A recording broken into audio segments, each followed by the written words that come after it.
పద్య పరిమళం.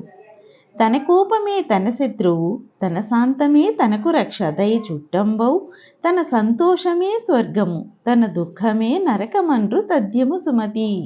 దీనికి భావం ఏమిటంటే, ఓ సుమతి, ఏ వ్యక్తికైనా సరే తన కోపమే తనకి శత్రువు, తన శాంతగుణమే తనకు ఎల్లప్పుడూ రక్ష.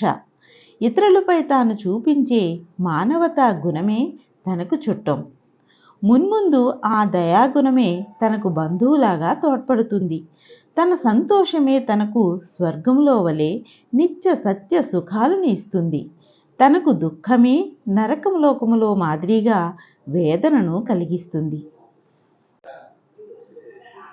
తన ఊరి తపసి తనమును, తన పుత్రుని విద్య పెంపు, తన సతి రూపున్, తన పెరటి చెట్టు మందును, మనసును వర్ణింపరెట్టి మనుజుల సుమతి.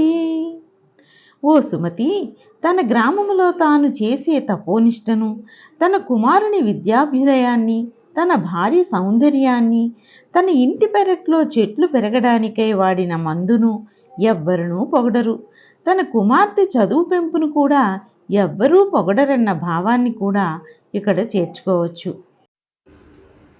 తన కలిమి ఇంద్రభోగము, తనలేమియే సర్వలోక దారిద్ర్యంబులున్, తన చావు జగత్ ప్రళయము, తన వలచినదే రంభ తథ్యము సుమతి.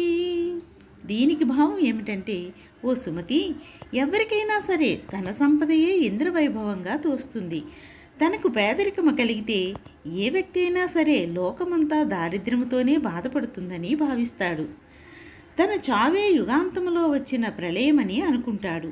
తాను ప్రేమించిన స్త్రీని రంభతో సమానమైన సౌందర్యవతి అని భావిస్తాడు. ఇది నిజం, లోకరీతి.